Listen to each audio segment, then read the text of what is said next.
It was a grand morning for faculty and students at Northside Methodist Academy. The night celebrated 3 student athletes who signed on the dotted line. Joleigh Parmer, Harrison Hicks, and Jack Alvord decided to share their signing moment with each other. I heard they've been friends for a while now. Joleigh is headed to Coastal Alabama North to continue her volleyball career, and Hicks will attend the same college to play baseball. Meanwhile, Alvord is headed to Southern Union Community College, where he will also be on the diamond. They all credit great coaching to getting them this far.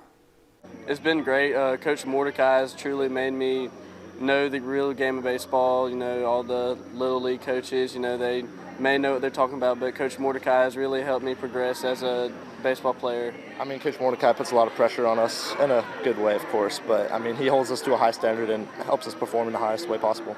Well, the coach is very godly and faith-based.